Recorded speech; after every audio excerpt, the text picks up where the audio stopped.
Alright. I don't have too much time, but well, I mean, I've only got like 10 minutes for right now, but we can do the intro, and then I just need to take my son to school. But everything is ready there. Got his lunch packed and everything, so we can read our intro and refresh on the rules. So I need one singular. I mean, I don't know if this is true or not. I kind of just guesstimated. But we'll probably kill enough ruin machines. I've played this level one time a while ago. Not as far as some of the other while agos I've said. I played this in my previous playthrough, but let's go for it. It gives us a climbing gear mission, which is Pyro's retirement as well. So we can do that. 110. And it has ruin machines for Fist. So it seems like a good place to go. I think that Fist's level 9 card is going to be pretty good here, if I recall correctly. And so that'll be nice. That'll be interesting. Oh, actually, maybe it's not that good because we've got... Okay, these are corridors, so we can put them there. That's right. It's like electrically charged. The water electrocutes you. We are in winter now, so let's grab a winter road. Balancing on a single rubber reel, a small metal box with a wobbly head rolls to block your path. It shouts in a full-throated metallic voice, "You are being jumped. We will retain your valuables." Out steps a bipedal metal monstrosity. It towers over you. Its neck... I've really been struggling to talk yesterday and today. Its neck terminates in a long barrel, as though someone strapped artillery to a giant metal sculpture in place of where its head should be. It aims its head cannon directly at you. A blue light flickers inside, and you can feel waves of heat play across your body as it powers up. Snickles and Stumps have places to be, your living or your life. Okay. Try to reason with them, or option B, if it's a fight they want. I don't want to fight because you like start wounded and you lose cards. I don't know about this one specifically, but just in general, that's what's happened. So option A. Chaotic or intimidating? He's got to be chaotic, right? Chaotic and intimidating. So we get option B instead. 3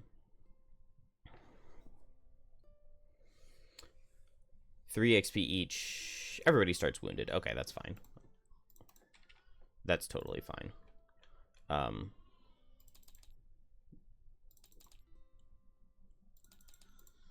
Oh, I was supposed to level Pyro last time. It won't affect monster difficulty. I guess I'll just manually do my health. It goes up by 1. That's right. I remembered afterwards that I was supposed to have done it.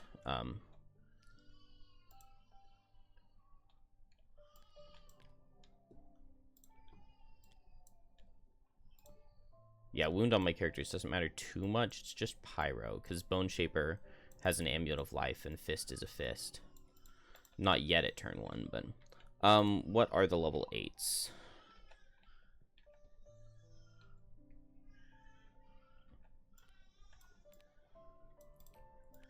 So it was recommended to me that I take the level 7, which the top... Actually, no, both halves of this seem really good. Make a hazard, move, make a hazard is actually really, really nice. Let's see. Level 8. Designate a hex containing a hazard within range 3. Destroy 1 adjacent obstacle to create 2 hazardous terrain in hexes adjacent to the designated hex. Each enemy occupying the designated hexes suffers 5. So that's a lot of damage suffered, but it's very hard to set up. On the bottom, move to destroy a hazardous terrain to cause the target next to of your next attack to suffer hazardous terrain damage after the attack. I like that. That's pretty decent. Like a bottom move to make something suffer 4. I think I like Cinderlance. It's a pretty good sub for... Oh, okay. My son is here, so I'm just gonna take him. All right. The boy is now in school, and the baby girl fell asleep on the drive. So hopefully I have a bit of time here to get this level done. So I'm thinking that I'm going to take Cinderlance. It's a very straight swap for Under Pressure, I think. It gives me a good late initiative, and what's really nice about this is, like, with a late initiative card, like, generally I want to move. I guess move 2 is quite bad. But move and do 2 attacks is really good, and the Pyro attack modifier deck is really nice because you get to remove so many cards. And so we've got, what is it, 4 rollings? We've got 6 rollings in here, and we only have 19 cards. So only 13 possibilities. That doesn't even feel right. I guess this is replacing 4, though, so that's... And then this takes out 3. Yeah, and then this just adds 2. So 19 is actually correct. That's just kind of crazy that, like, there are so few possibilities on what you're going to draw. So that makes these attacks pretty valuable.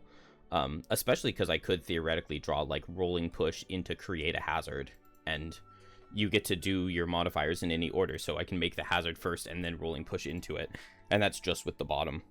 So getting to hit 2 targets, I'm really interested in this.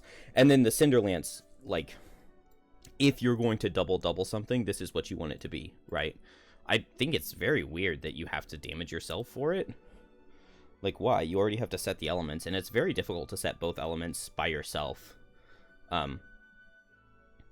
So I think I'm doing Cinderlance and just subbing out Under Pressure. I'll just put these here. It's all messed up anyway.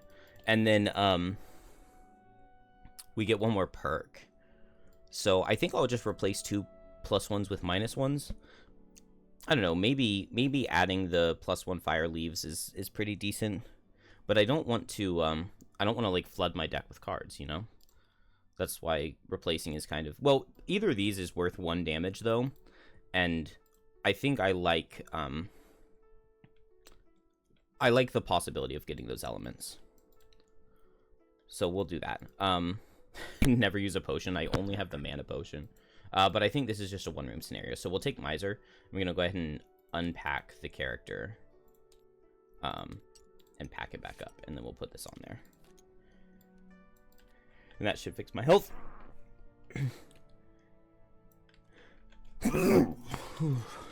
Excuse me. All right. And now we're leveled and ready to go. Not very many starting places. Are there? Okay, there's some up here too. So I might want to split off my characters, but we'll figure that out. Also, maybe I should run Cinderlance and the other card. You know what? This scenario doesn't have very many spaces, so I don't need that much movement. So actually, I think I'll run... Where did it go? I don't remember what it's called. Here it is, Under Pressure. I think I'll run both Under Pressure and Cinderlance to give me 2 late cards, and that's 2, like, very good late cards. I guess I don't underspeed the self-destruct on Rune Machines, but it's still nice and late. I like it. I like it. Oh, yeah, and I can do, like, a really nice, like, pair this with Return to Source to go either fast or slow and hit with both the bottom and the top. And attack 3, move and attack 3 bottom is, like, it's very strong. Okay, let's refresh on what we are doing here. We do have the requirement, so we're good there. Everybody gets double cursed. So maybe I should have taken negative scenario effects. Oh, did I take that on Bone Shaper? No. I'm not a believer in negative scenario effects. Which is, like, the stupidest thing to say, but whatever. The scenario is complete when all 6 ice pillars have been destroyed. Okay. Meditating on the directions in your head, you venture far into the Imperial Mountains and arrive at the stone face of a cliff. At first, you think this was a fool's errand, but then you see it. A wedge-shaped hole in the rock directly in front of you. You insert the keystone, and the rock beneath it fades away, revealing an archway to the top of the mountain with the keystone at the top.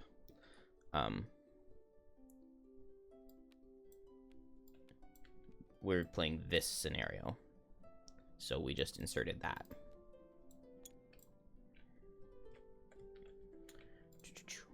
You proceed down the tunnel, and the cave eventually opens up into a much bigger room than you expected. Giant rock columns surround a weathered altar holding a scroll. You see a few enemies, but it shouldn't be too difficult to retrieve the scroll and make an escape. You're about to jump over a pool of water when between you and the altar, when the entire room suddenly sparks to life. Giant bolts of electricity begin flying out of the center of the columns, surrounding the altar in an electrical force field.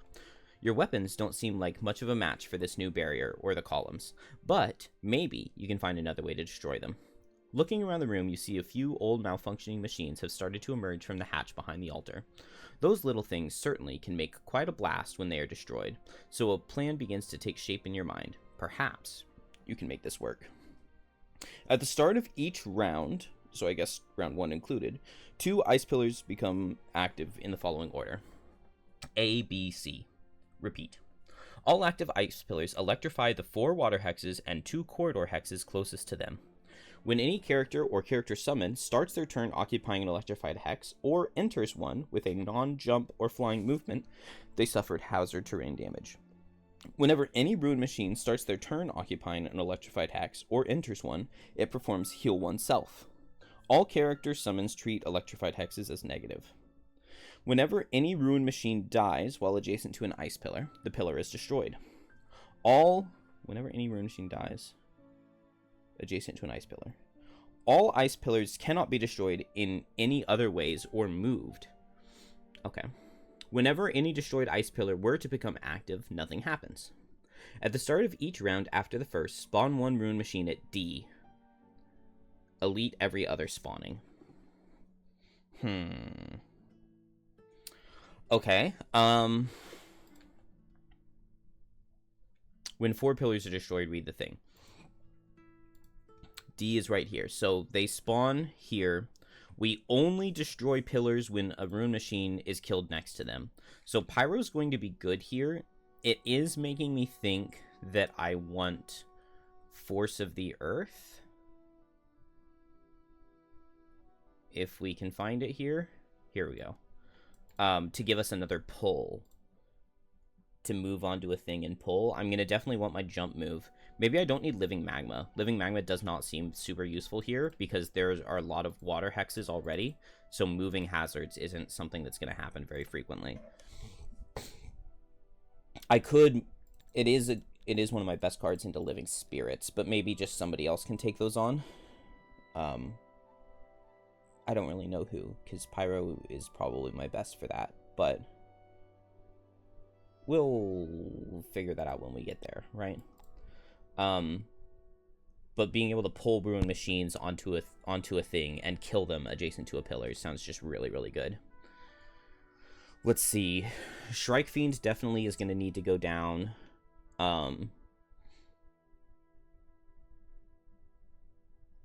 Yeah, it's just rune machines that spawn, and it's just one.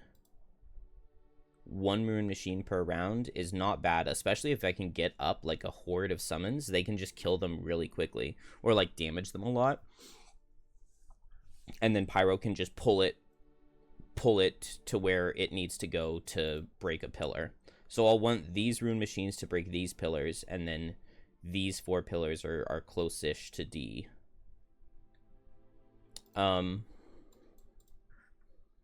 So what exactly is the play? I mean, we'll obviously start with one with the mountain. I think I do need my move 4 jump card here. Not Fury of the Mountain. It is Encased Punch. We'll bring that instead of Cold Boulder, I believe. Both level 1 move 4 cards. That seems right to me. We'll start with one with the mountain and...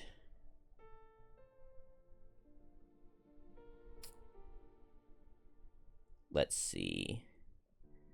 If I could get, like, good retaliates into Living Spirits, that could be nice. That could be a nice way to kill them. I mean, bring down the mountain level 4, or with Leaf is a 4 retaliate.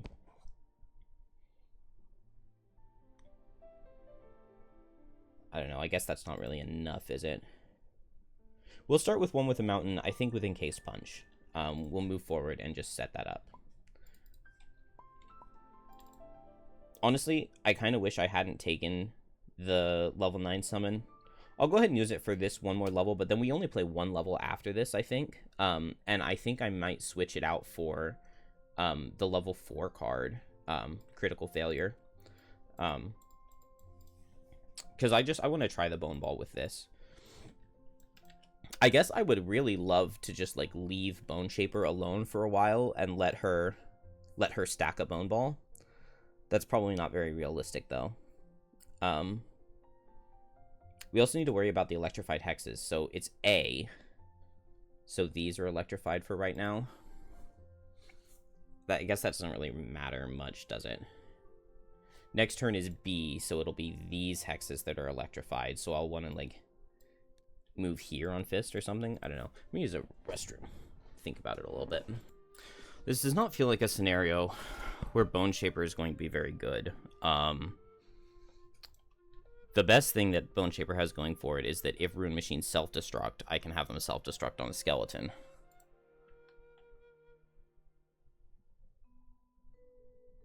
Okay, we suffer hazardous terrain damage. So if I get Solid Bones and the Unholy Prowess up, then skeletons survive a hazardous terrain damage, but I don't know if that's that valuable. Killing the Strike Fiend and the Living Spirits really is a nightmare. I just don't think I have that much this is that valuable on Bone Shaper, other than just getting a fully stacked Bone Ball.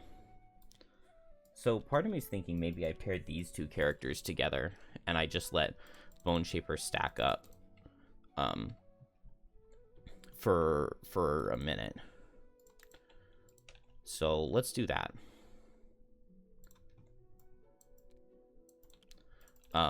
Maybe I'll summon the Unholy Prowess Skeleton. Maybe I'll just do the bottom. Yeah, because we need to be going fast, and so ignoring the self-damage, I think, is actually kind of valuable. So we'll try that. I've never tried it before, so... 2 losses in the same turn. We could just do Bone Ball with Unholy Prowess on turn 1 and get that. I'm not sure exactly how I feel about it, but it's fine. Ah, okay. Make all enemies suffer 5 hazard damage. That'll be a good way to take care of the Living Spirits. Doesn't quite kill them, but it does do good damage. So Rain of Fire, turn 1. Let's see. Do I... Igneous Path with... No, I don't think that that's that good. I think I'll go late and I'll play Cinderlance, although move 2 isn't very good because then I have to suffer hazard damage from B activating next turn. I would want more move, but I think I want to go late. Oh, Heatwave Suffer 2 is really good onto these guys as well.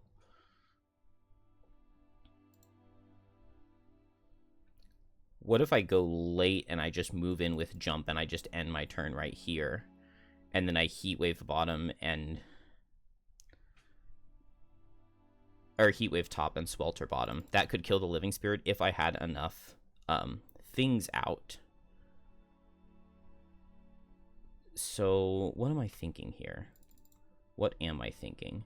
I want to get a ton of hazards out to hurt the Shrike Fiend badly. Could I maybe Igneous Path top? To just get 4 out and just get them in a line. And I could hurt the Living Spirits with that. If I'm just like here and I go hazard, hazard, hazard, hazard. Force the Rune Machine to go down around this way. Hurt both the Living Spirits. I like that. Maybe right here so that I don't suffer the corridor damage from B. And so then what am I doing with my bottom? I need either a move 3 or to move with Jump. So I could Rain of Fire, but then Heatwave Swelter doesn't work.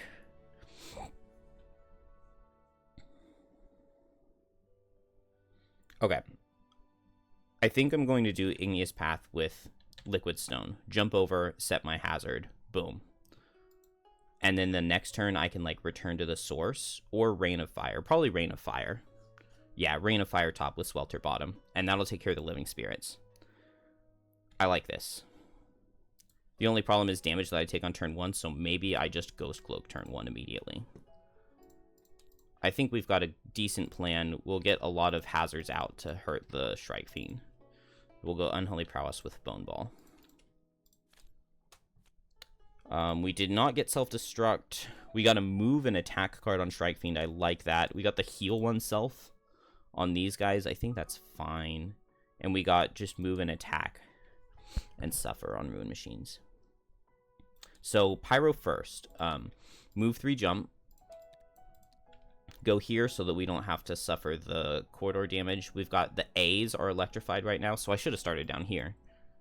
Because Shambling Skeleton is just going to walk through and die, isn't he? So I guess I'll Horn of Command him so that he doesn't. I don't know.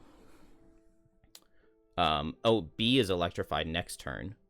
So the water will be electrified next turn too, right? Since it's adjacent to A and B. Whenever any character starts or enters, they suffer hazard damage. Cool. And they're not hazards to the Strike Fiends or the Living Spirits. Just the Ruin Machines heal. Okay, whatever. Not perfect, but it's fine, I think. So we will make actual hazards. Like this. Oh, flipped it around for me. These guys both suffer 3. And I get 2 XP. We set fire. We lose the card. And then am I going invisible?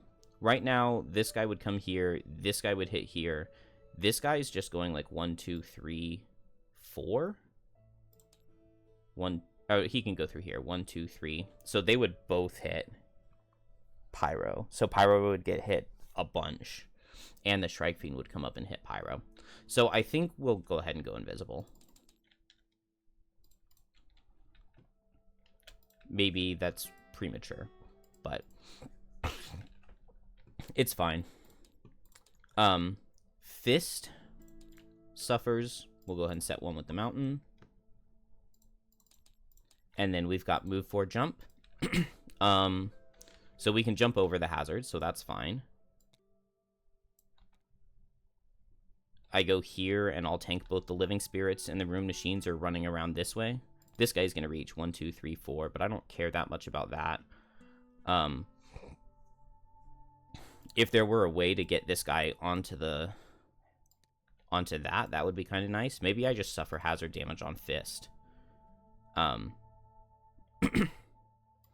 guess I would have to come here to get the Ruin Machine here, but then at least the skeleton wouldn't die, and I don't have to suffer hazard damage.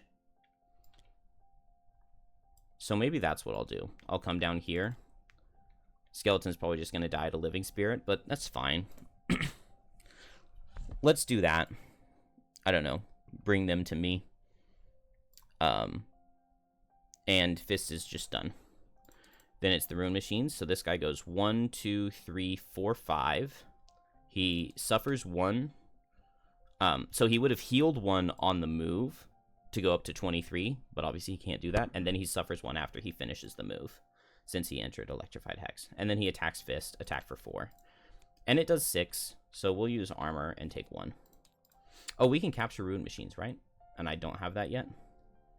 They are indeed capturable. This guy just goes 1, 2, 3, 4. Strike Fiend, 1, 2, 3, 4, 5. I like that the Strike Fiend came all the way over here. Living Spirits. This guy moves here and attacks for 6, 7 in the skeleton, and it kills. And then this guy, I guess, moves here and attacks Fist, right? And then heals for 1 and sets ice. Attacks 6 into Fist. It does 5. And then Bone Shaper. So we'll suffer 1. We'll go ahead and heal 1 with Amulet of Life. We will set ignore all self-damage on cards. And then Bone Ball. And that's 2 losses in a single turn. And Bone Ball has something to hit without dying. And this guy's adjacent to B. Or, well, he's adjacent to this Ice Pillar, which will kill it. And so we've got to start. We start a normal guy, right? At the start of each round after the first Elite every second spawning for 3. Okay. That's done. And so let's get our Ruined Machine. Normal. I guess we just hope they don't self-destruct. If they self-destruct, sorry, Bone Ball. I don't know what I can do for you. I guess Gravedigging Bottom can summon the skeleton from my discard. Is it all self-damage cards? So Gravedigging doesn't even hurt me? Wow, Gravedigging Bottom doesn't even hurt me. I wish I could do Rotting Multitude, but I can't really. Next turn, we'll want to move Bone Ball away so that it doesn't have to suffer any damage, but that's not this turn. We'll definitely do Rain of Fire with Swelter Bottom. That'll allow me to get up to 6 hazards, and it'll kill this guy. This guy will go down to 1 health. So that'll be valuable. And then we'll deal a little bit of damage to everything else. Unfortunately, it has me going pretty fast, so Ruined Machines will hit me, but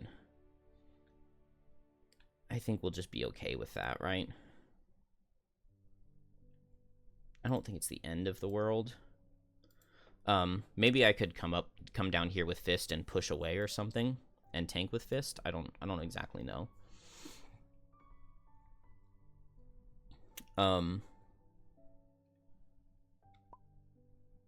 What am I doing with my other characters? So I can Gravedigging Bottom to summon here, and then it would move on to Bone Ball to stack. I can't Rotting Multitude with where I am, which is very unfortunate. I need everything to disperse, but I guess Bone Ball is kind of in the way right now. I guess I'll Flesh Shield Bone Ball, and then I could Recycled Limbs. I could Recycled Limbs to summon and get a stack on Bone Ball. Let's just do it. It's fine. I think we want to go really fast here. Fist will suffer 2 to recover Encased Punch. And then what is the play? Oh, I didn't... since I'm using my custom power potion, I have to load it from here every turn, every time.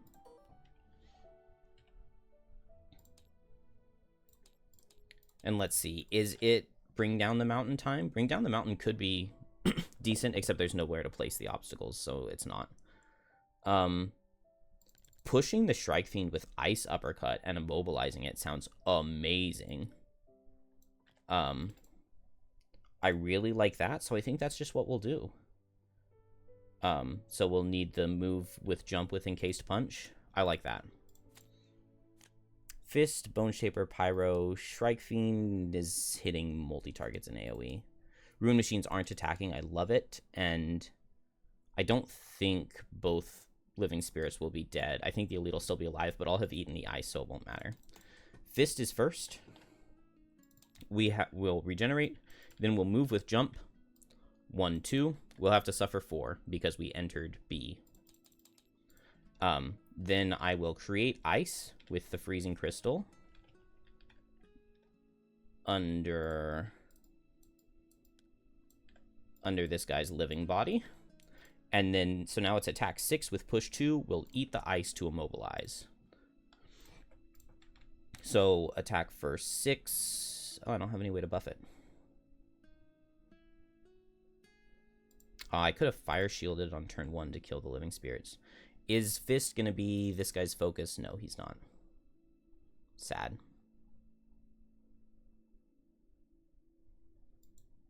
Oh, well. Okay, so just attack 6. Oh, I guess I'll use the Trainer's Net over the balance scales. It's what I brought, so it's fine. We'll do that. Really? Really? I wanted the balance scales. Oh, well. He still takes 8.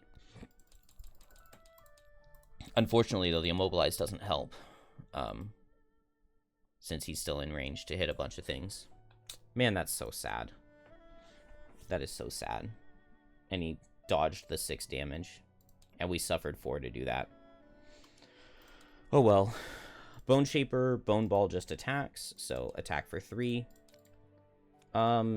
These guys can't be poisoned, right? It does 3. And I will set Flesh Shield, which I take no damage for. I'll eat both elements on recycled limbs to play a card from my discard. And then I get to grant both of them a move and an attack +1. So I guess first we'll do the skeleton onto Bone Ball to give Bone Ball a stack. And then Bone Ball gets to attack for 5. And it does 10. That's something. And Bone Shaper's done. Pyro. Is it the start of their turn or the start of the round that they heal? Yeah, it's... Oh, it's... Okay, it starts their turn.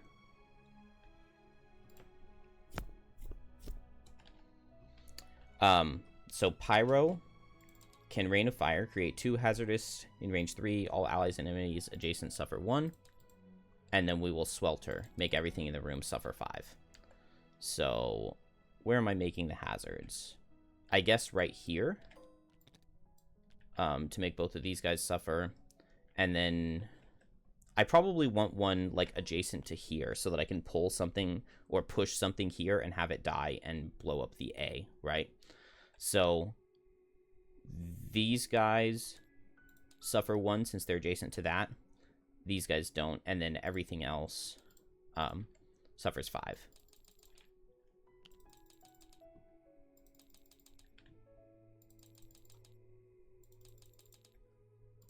That's pretty decent.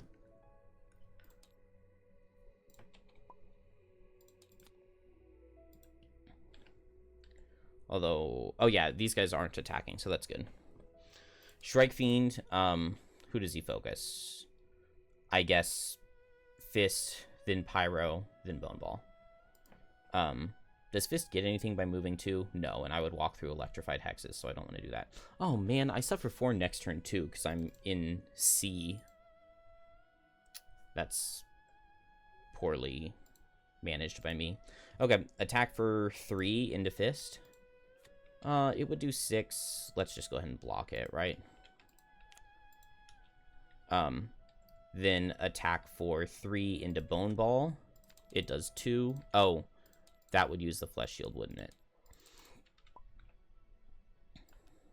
And then attack for 3 into Pyro. It does 1. Beautiful.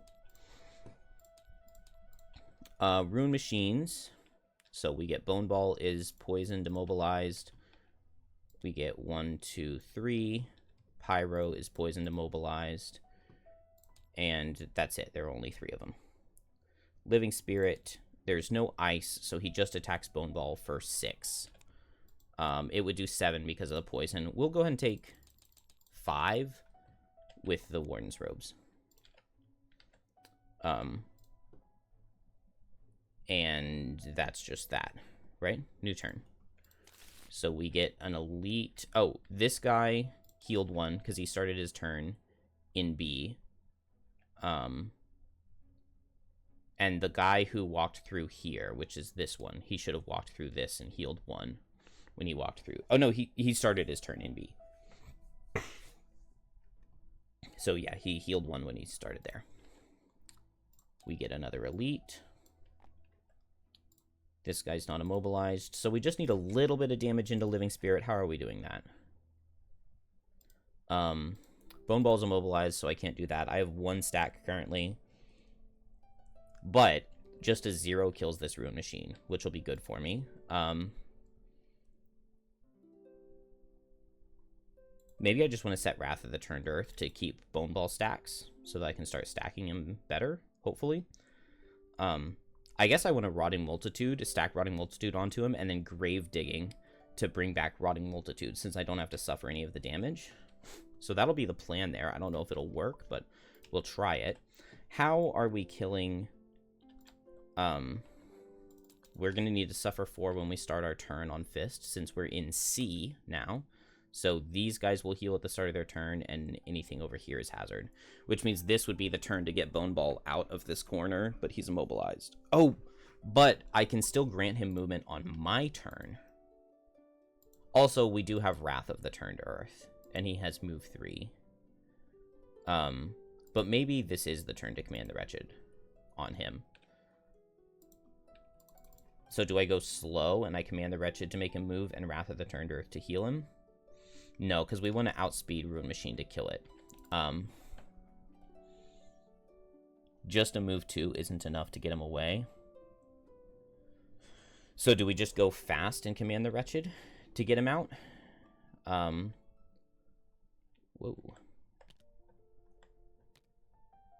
We would need a +2 on command the Wretched to kill the Living Spirit. Not if there's dark, though. So what if I go fast and I give myself dark?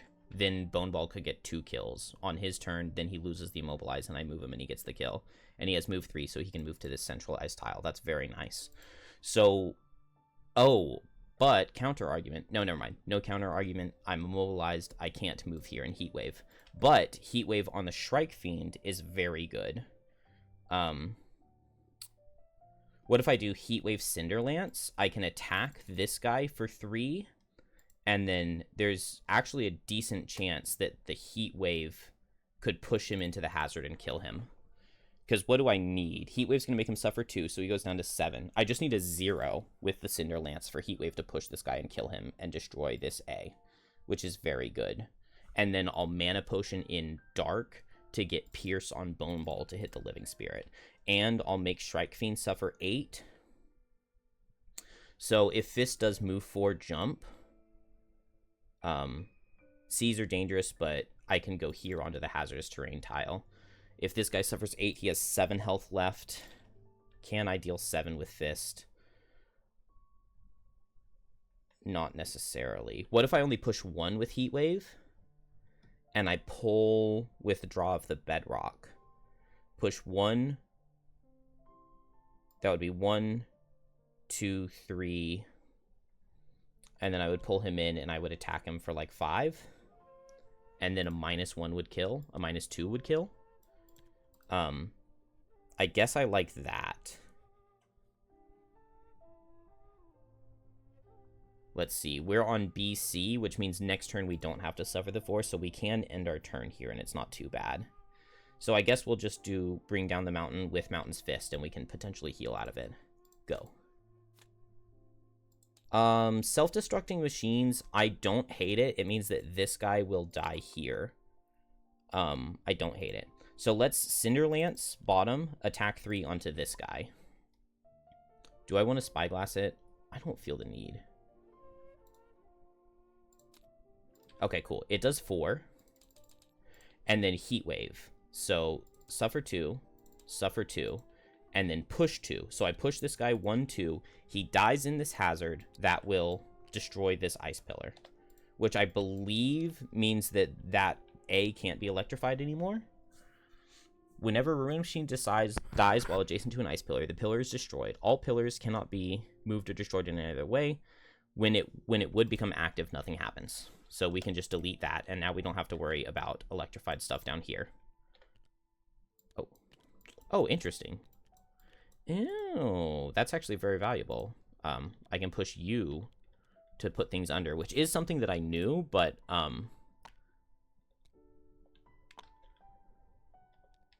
okay, it doesn't work with that for some reason.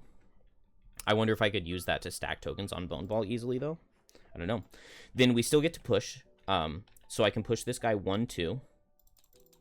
And then now when he walks up to me to self-destruct, I'll have him walk next to the thing, and I'll use Parrying Gauntlet with Heavy Sword and Spyglass. I just need a +1 to kill him. And I would kill him adjacent to C, which would make the thing not go off, and make him not self-destruct onto me, which would be beautiful. I can push this guy 1, 2. I'm not sure if that's enough to... No, he still has move 4, so he'll still hit Pyro, but whatever. These guys don't matter, and this guy I push 1. So he's still in range of Draw of the Bedrock for Fist. Pyro is done. That's a very good turn on Pyro. Heatwave comes down here. Oh, and we will Element Potion in the dark, like I said, in the planning phase. Fist. I did not want Bring Down the Mountain. I wanted Draw of the Bedrock. So we'll pull in this guy. Pull 1, 2, 3. He suffers 8.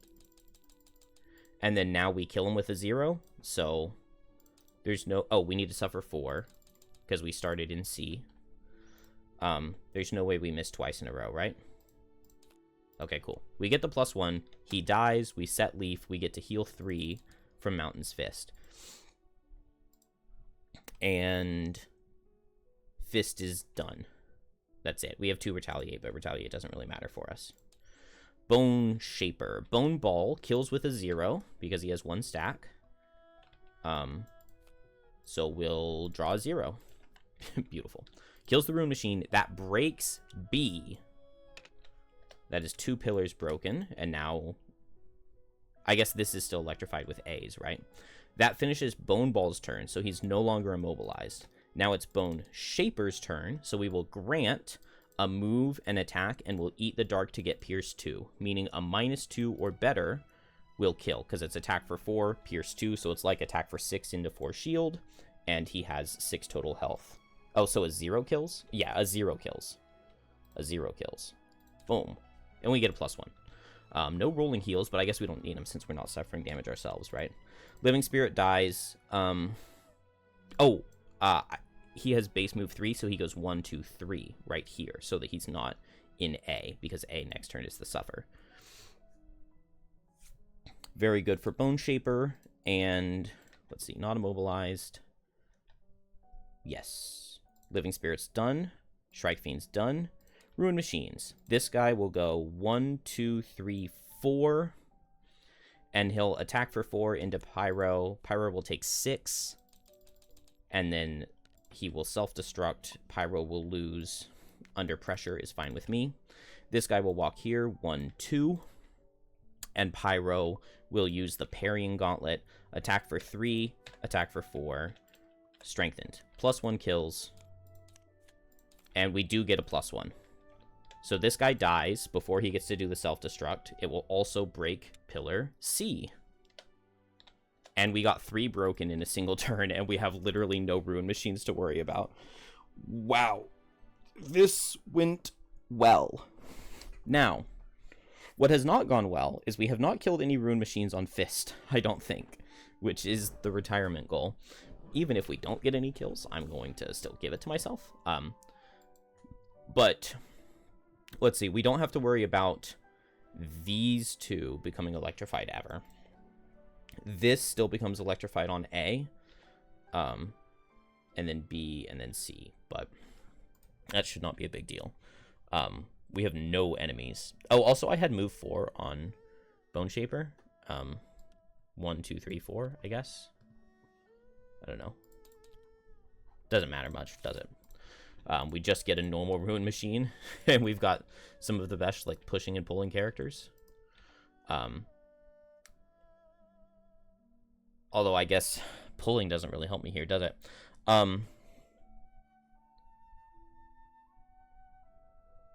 Dang, this heal happens all at once.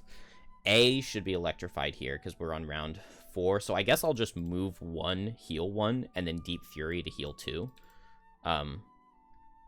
We don't ever have to worry about this corridor becoming electrified. This one is electrified, so Bone Ball will move 1, 2, 3, but this one is not. So Bone Ball does get an attack off. So we'll just go fast and command an additional attack. Or, no, I'll run down here and I'll Rotting Multitude to summon. To summon double, since I don't have to suffer the damage. And then here, I guess Draw of the Bedrock. And then probably just move 4 and attack this guy, right?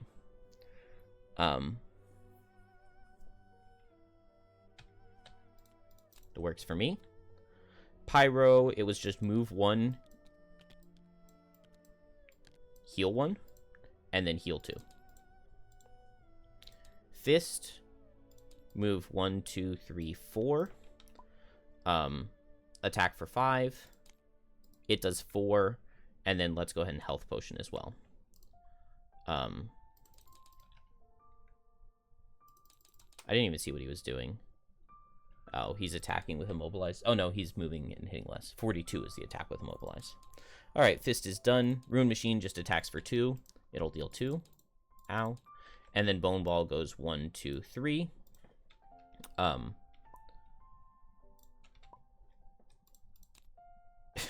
and does 3 damage.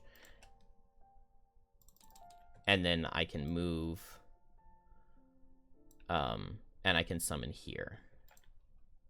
So we'll just Rotting Multitude. We don't have to suffer any damage because of the level 9 card, which actually maybe that is pretty valuable.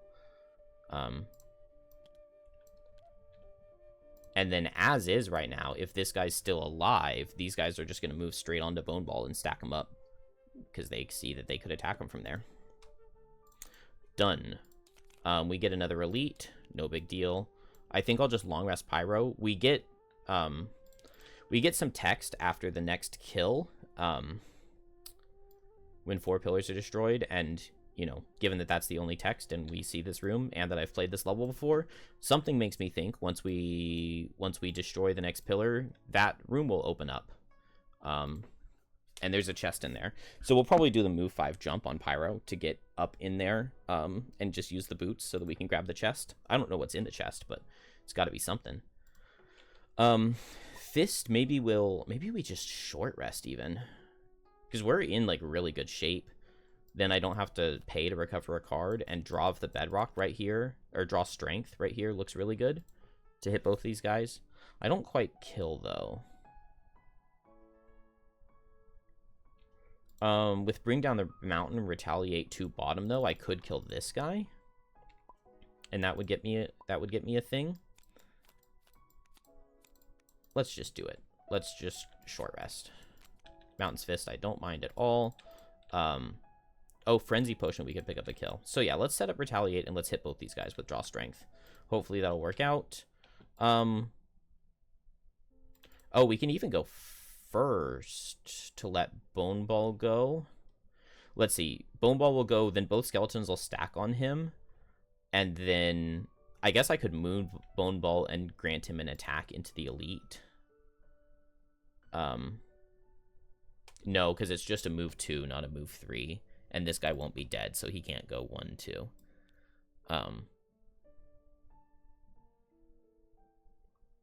So do I want to do Grave Digging bottom instead then to summon Rotting Multitude back up? I think I kind of do.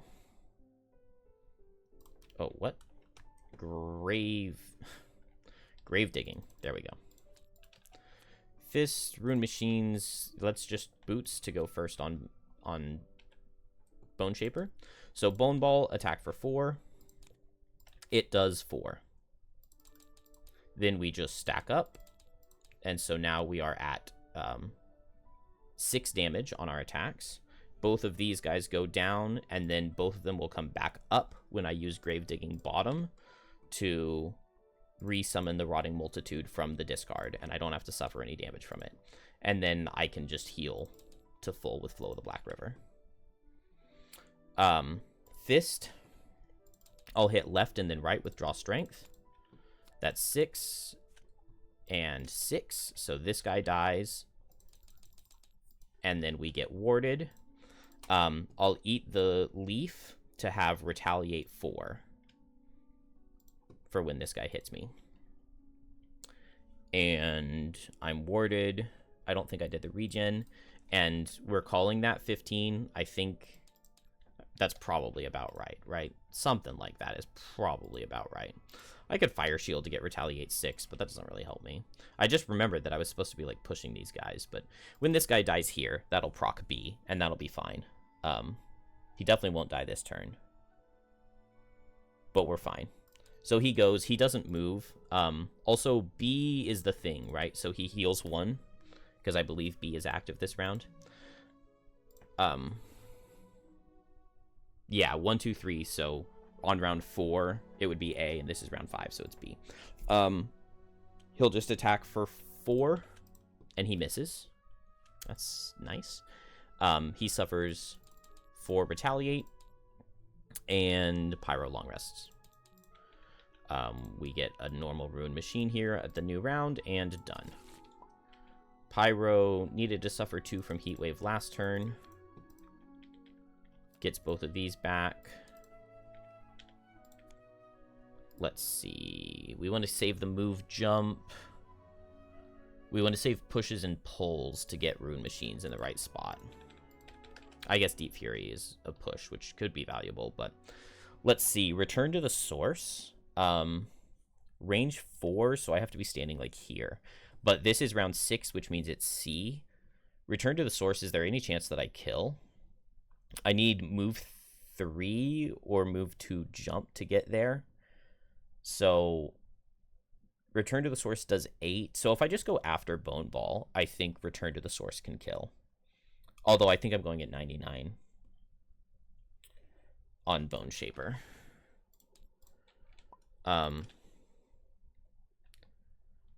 What are the chances that return to the source kills without? If I get the 0, make a hazard. I can make a hazard right here, and then I pull 1, 2, 3, and it kills upon pulling here, and that would break A. I think we'll kind of just hope that that happens. And then the move 5 jump the next turn we'll get in here. And we should be golden, because Fist is probably not killing this guy this turn. I can get Bring Down the Mountain back. I only have to suffer 3. Since I got the ward from Draw Strength.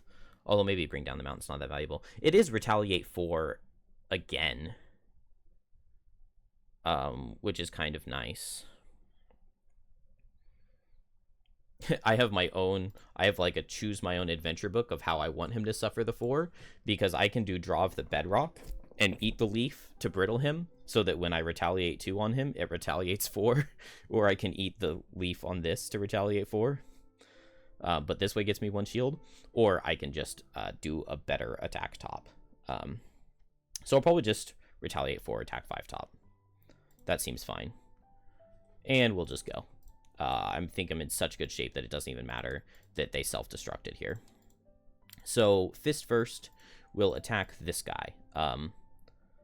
Attack for 5 with Ice Uppercut. Big damage. Let's Power Potion here. So attack for 6.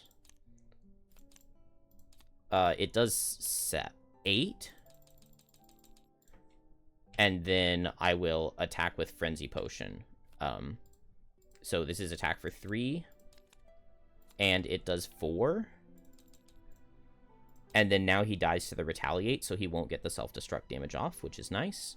We get to set Ice, and then we'll eat the leaf and set it again with Bring Down the Mountain, so we have Retaliate 4. Fist is done. This guy dies to the Retaliate before he gets the self-destruct damage. Pyro. Move away. Boom, boom. And then now return to the source. Attack for 3, range 4, pull. Spyglass, because we want to get a 0. A 0, make a hazard. Or crit. Dang it. So the attack 3 does 4. And then I pull him, and he takes 8. And then when he hits me, I have to lose a card. I guess I could just pull him here, and he'd go this way. It's fine. Yeah, I don't have anything I can do, so I'll just have to lose cards to the self-destruct, but it'll still pop this thing, which is fine. And then next turn I can go at 8 and move 5 and get the chest. Pyro's done, and now it's Ruin Machines. So this guy attacks for 4. He does 2, and then he dies to the Retaliate, which will break B, which will give us 4 destroyed, and we read 186. The altar and remaining columns go suddenly silent. You pause, hesitant whether you should approach. Just as you begin to inch forward, the altar fires a magnificent bolt of lightning into a nearby wall, destroying it to reveal a room to you. A room you hadn't realized existed. Inside, more dangerous creatures stir. You are so distracted by this, you hardly have time to react when the last 2 columns spark back to life. Starting next round, the remaining 2 pillars are always active. Okay, that's fine. We get Living Doom and 2 Living Spirits. Oh no. And then we'll just move 5 jump and grab the chest. 1, 2, 3, 4, 5, 6, 7 with boots. Easy. This Rune Machine will attack. Attack for 3. It does 4. Then we'll have to lose a card. And he dies. And just 1 pillar left. And we win. Let's read the cards from the other guys. I guess they would have gone before this Ruin Machine, wouldn't they? Living Doom, Living Spirit. So Living Doom, nothing special. Move 1, 2, 3, 4. Living Spirits, move 1, 2. They would have been before that guy. 1, 2. He's got move 3, but move 3 doesn't get him to where he can hit multiple targets, so he just goes here to hit Pyro. And then 1, 2, 3 on this guy. And then this guy would have gone here with his move 4. So we get 2 attacks for 4 into Pyro. We'll lose 1 more card. Living Doom moved, so he makes the dark. Ruin Machine already went. And then Bone Shaper. So 1, 2, 3, and he'll hit the Living Spirit, and this guy goes 1, 2, 1, 2. So this is attack for 6. So attack for 3 through the shield. 6 crits for 12, which is enough to kill through the shield. Good job, Bone Ball. And then Bone Shaper just long rests. We'll leave Rotting Multitude up. Doesn't matter. We'll leave Command the Wretched. That's fine. Boom. Just 1 pillar left right here, so don't have to worry much about that. I think we're on Elite. So we just need to push this guy for 2. How can I do that? I don't have my push, but maybe I just jump over there and pull him next turn. We can attack him and brittle him, and then run over in that direction. Does capturing kill? I don't think it does. So I didn't ever capture a Ruin Machine. Honestly, if I remember correctly, the capture on Ruin Machines doesn't really do much. So it's not really that big of a crime. We'll just run and grab the chest, and we'll just let Bone Ball hit this guy. I don't know. These guys will stack up onto him, which gives him max stacks. And so we'll give him a flesh shield so he doesn't take damage, and we'll Wrath at the Turn to Earth to give him a huge hit. Pyro, boots, move 5, jump. Boom.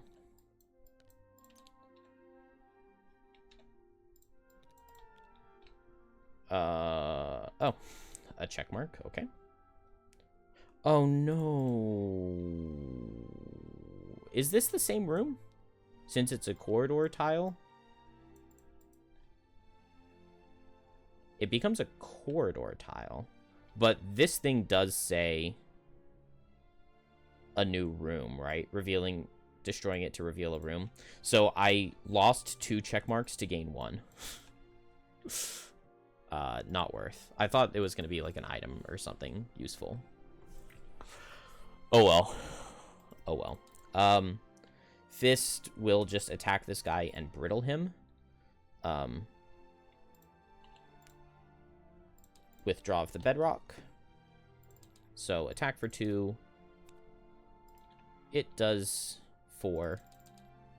And then we'll just move over here. 1, 2, 3, 4 with jump.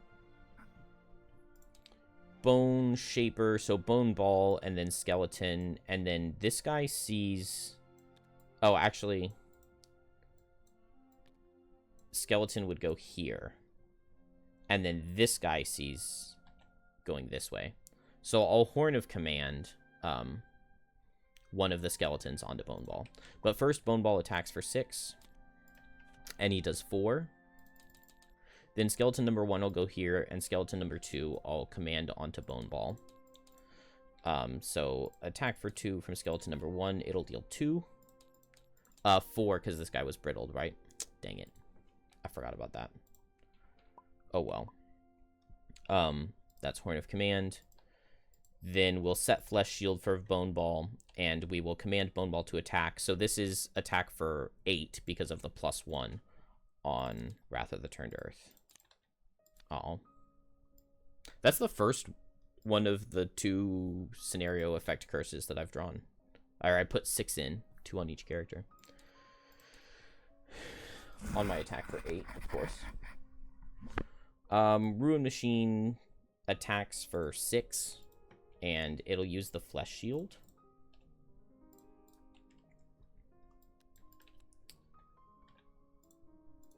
Living Spirit will attack Bone Ball, and it'll use a stack. Living Doom, what is the AoE on this?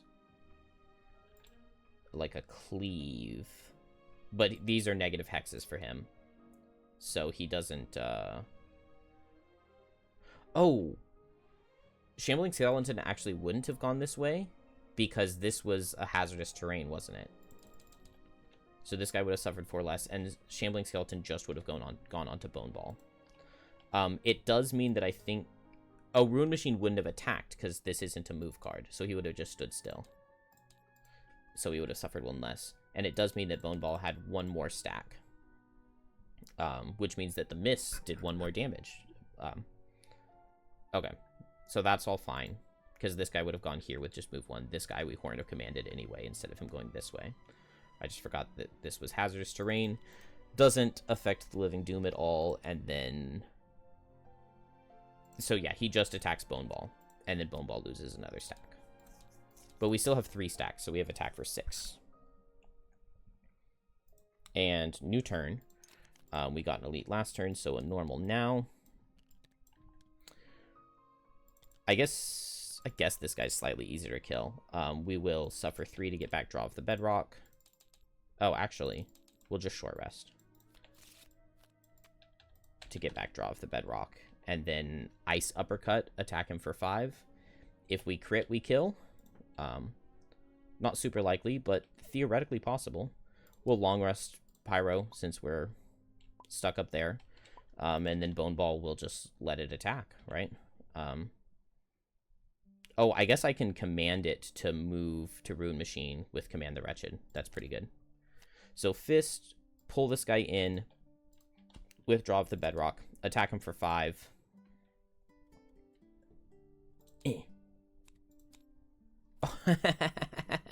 6, crits for 12, brittles for 22. Which one-shots this guy, which will destroy the pillars. And all 6 pillars have been destroyed. So we win at the end of the round. Easy peasy. That's another kill for Fist, so he will extra retire.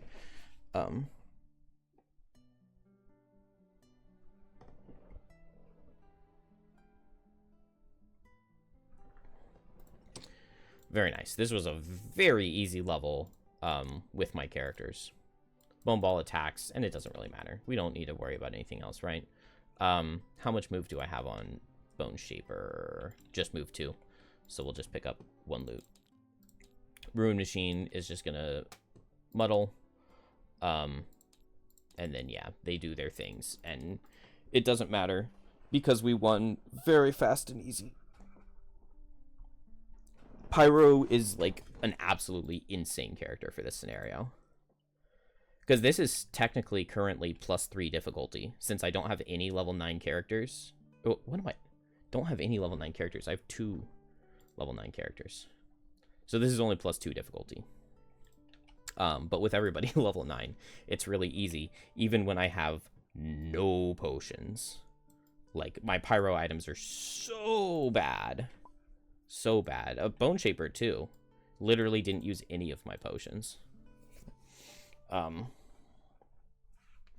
Fist doesn't even have amazing potions. Fist has pretty decent stuff. Freezing Crystal, I think, is really good for Fist.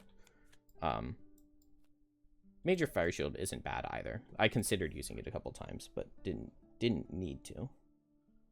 Okay. Anyway, that's that. Fist is done. A disappointing scenario for the level 9 card. We never got super good use out of the level 9 card. I do think it's very good, though.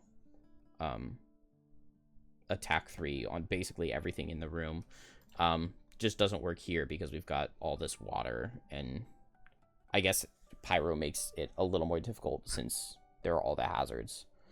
But, I mean, I should have been using this to create walls to force things to go through hazards, but with this level, it just didn't really matter. The last time I played this level, I remember it being difficult. I had a banner spear. I don't remember what else. But I know that Banner Spear had to have, like, one really cool turn. I think I had a Snowflake. Banner Spear had to have a cool turn where she was, like, surrounded by these things and gave herself, like, Retaliate 5 or something with, like, Shield 5 or... And that got a lot of them low, so the Snowflake could just, like, pull and kill and pull and kill and pull and kill. And that was how I broke all the things. Self-Destruct really worked in my favor in this one, and once again, Parrying Gauntlet was... insanely useful, dodging a self-destruct. So I think Parrying Gauntlet on Pyro has been like one of my favorite surprise. This is actually really good.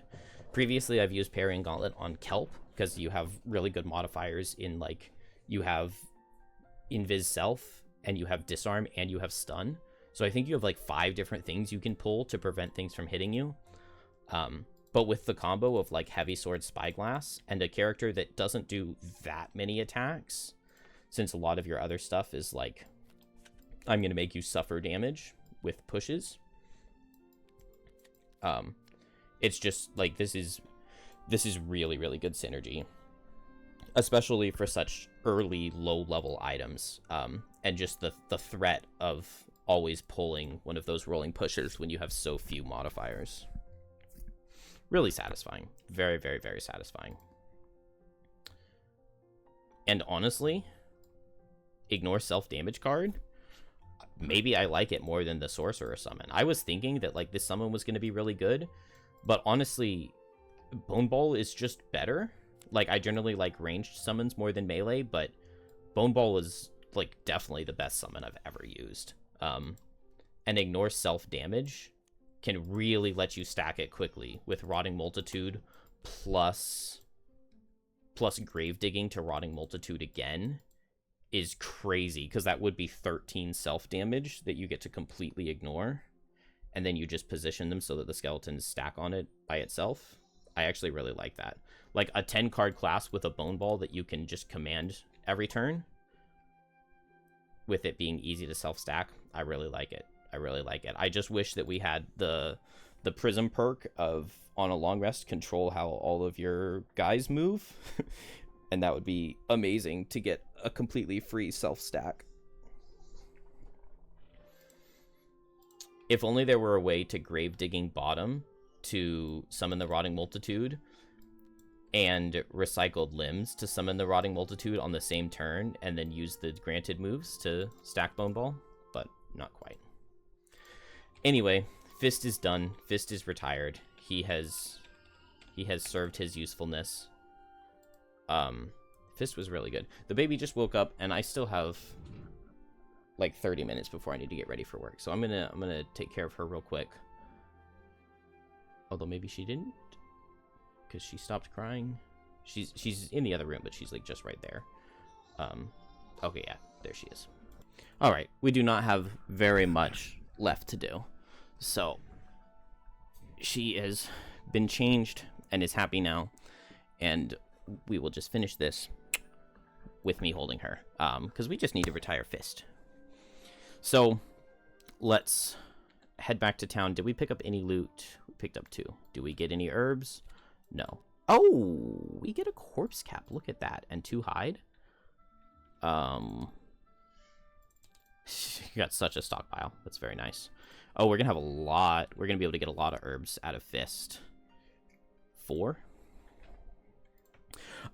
So I will let people, we can vote on who the next character is.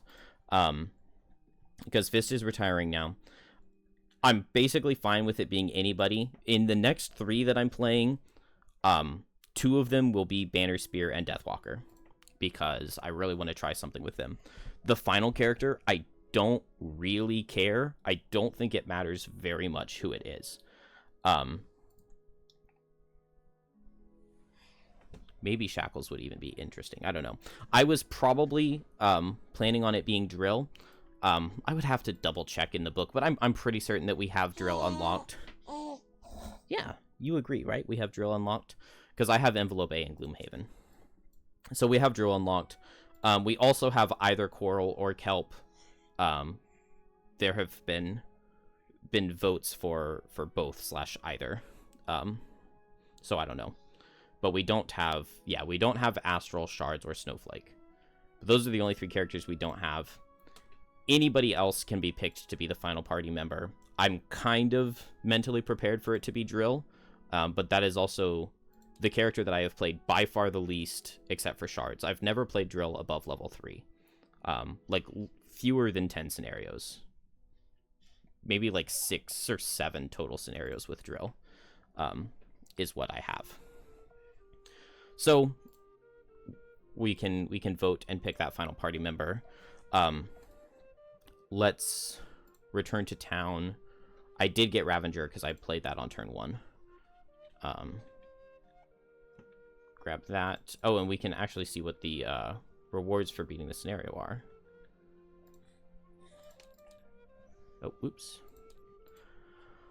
With a thundering explosion, the final rock column comes crashing to the ground, and you can feel the electricity leave the room. The thundering, however, doesn't stop. The entire caravan begins to shake. Stalactites fall, and you realize this whole cavern will soon collapse in on itself.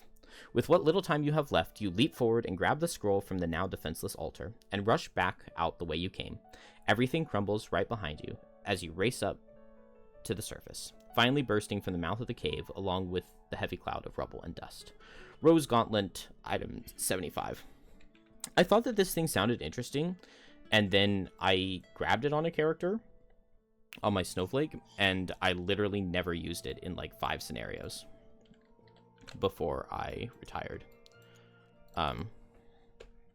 After an ally within range 2 suffers damage from an attack, remove all negative conditions from the ally, and then perform heal 3, target them, and pull them to you. I guess by far the most useful thing for this would be Ruin Machines. Dodging a self-destruct from a Ruin Machine. The problem is that range 2 is just hard to navigate, but I guess in something like that it would be really good. It would also work really well in any of the hit one person with all targets from like Living Bones and Lurkers. So I don't know. This should be a good item, but maybe it's more situational than I thought it was initially. Maybe it just needs to be done on a summon class, because I could see that being really good for Bone Ball. I don't know if I'm going to try it or not, though, because I don't think we need to play any more scenarios before we can go retire Bone Shaper. I think we should just go retire her right now. With all of that said, we did get a 3rd climbing gear mission here. Make sure we mark that. Oh. I've got a hand on her, so she's not falling. Even when she falls. She really thinks that she can walk. Oh, and she wants to stand up. She does not want to sit down.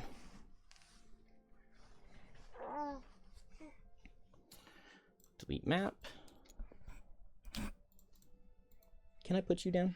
Would you be okay if I put you in this chair for like 2 minutes? Maybe as long as I look at her. As long as I glance at her occasionally, she'll be okay with it. Maybe not. Okay, the babysitter is here now.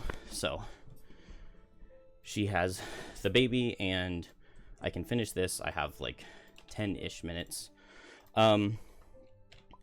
So let's just go real fast, right? I don't know where I was or what I was saying, and so we will just go back to town. We did this last time. I must have just not marked it. And then we get a new one. Winter Outpost. A cook stumbles out of the barracks. Looking around frantically, he spots you across the street and lumbers over. Rats got into the larder. Several passersby look concerned. He lowers his voice, then repeats, I forgot to lock the storeroom, and rats got into the larder again. Help a shelf out, or I'm gonna get eaten alive by those guards. You folks always have some extras. Spare some so I can complete dinner? I can pay. He wipes sweat from his brow, waiting for your answers. Sell him some food, or give him some food for your supply at no charge. I guess option B, is this gonna make me lose herbs? Take one of each herb in the loot deck and shuffle them into a pile. Draw 3. These are herbs the chef desperately needs. He'll take as many of each type as you choose to give him. For each herb you provide, gain 1 morale. Okay, I'll choose to give him none. So I gain no morale. Beautiful. Fist is done. GG Fist. Very, very, very fun to play. I really, really liked this character. I don't know exactly where or how I rank him in terms of strength. That is something I will have to think about for when I eventually do a tier list. But I don't know. He was a lot of fun. I really liked him. Oh, yes. So there's a trick, a technique that I thought of for the speedrun that I'm going to be using here. And so it's a way to cheat that's like completely legal, but it's like definitely cheating. So we can spend 15 inspiration. And in spending 15 inspiration, we get an additional thing. So before we do this in the downtime phase, which I guess we have the phase before where we can spend 12 to get 2 of each. And then we get to the actual downtime phase where we can retire. That's also when you can create characters. So I'll make a Blink Blade, and I'm going to give the Blink Blade Merchant class as his retirement goal. And then I'm going to make a Banner Spear. And I'm going to give the Banner Spear, kill 15 imps as its retirement goal. And now I'll make another character. This way I get to basically pick which one of the personal quests I get when I get to pick 2. Because I really want, I think, this one. So we'll just keep making characters, new classes of characters, until there are only 2 left. And then now when we spend 15 inspiration, we only have these 2 to pick from. And I can unlock Building 39, because that's the one that I really want. So it's definitely cheap, but it's like fully within the rules. There's like no reason you can't do that. Then I'll just unmake all of those characters and return my personal quests. So these are the 2 Return to Simplicity I get by retiring Fist. And then this is the building that I really want. So nobody can stop me. So spend 15 inspiration, I get both of these. We get 4 prosperity. And then we'll get to add both. So this is 21 or 24? 24 and 39. Both get unlocked. And that will give us the garden and the jeweler as available buildings. I guess first I'll be wanting to do the garden, but let's finish retiring Fist first. So both of these are now completed. And we will just sell these herbs. So what herbs do I not have? I just got a corpse cap in this level, so snow thistle is the only one that I don't have. And so I will get... I don't have a single snow thistle here. Okay. We'll get corpse cap, arrow vine, flame fruit.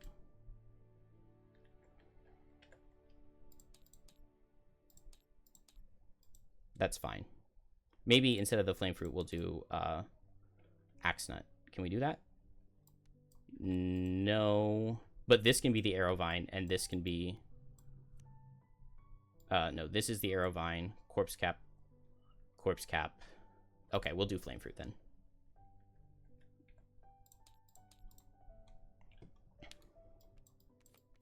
These potions get returned. We will give 8, 9, and 6.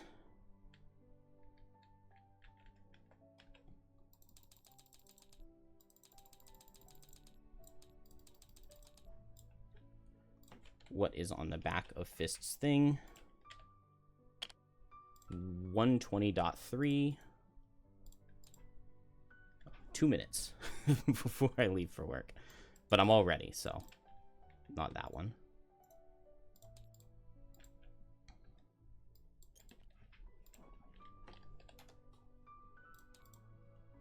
185.4 in 10 weeks.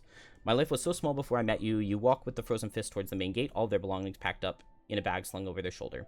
All I knew was just Algox and the frozen wilderness. We fought each other, squabbling over our tiny little corner of the world. But then there was all of you. So many different people come together to work towards a common goal. And I traveled a boat. I met metal creations and moved of their own free will.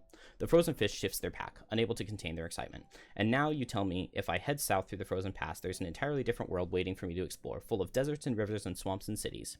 Now that I know what's out there, what's possible, I simply don't have a choice but to go experience it. You arrive at the main gate, and the frozen fish gives you a soft, enveloping hug. Thank you, friend. Stay safe up here. And don't worry, I'll be sure to write. 185.4 in 10 weeks. That should be right here, right? Something like that. Done. I think that is everything that we need for Fist, so we can simply pack him up and delete him. He reached level 9. He got all the perks 1, 2, 3, 4, 5, 6, 7, 8, 9, 10, 11, 12, 13, 14, 15, 16, and 2 masteries. Player. Ooh. Player 2. Fist. Level 9. 16 perks, 2 masteries. And so I don't know who we are playing next. Make sure to put the snow in back in there. But for now, we'll just go ahead and double build. So I think it's 2 morale. We'll pay 3 wood, 10 gold, and so 7, 2, 2, 10 is what we need to pay.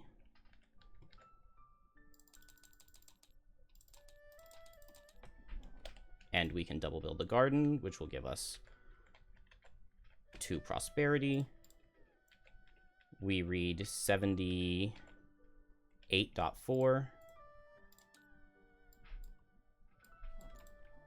I'll still be on time. I give myself, you know, an extra like 5 minutes or so on when I like plan to leave. It was 78.4, right? Yeah. Summer Outpost 57, Summer Road 47. 46. Summer Outpost 57. Summer Road 46. Oh, I shuffled these at some point in time. Whoops. Done. We don't really need to worry about that, do we? And then what do we get on upgrading it? We just get +1 plot. So that's fine. We can leave that as is. And I think I am done. So tell me who I am creating next time.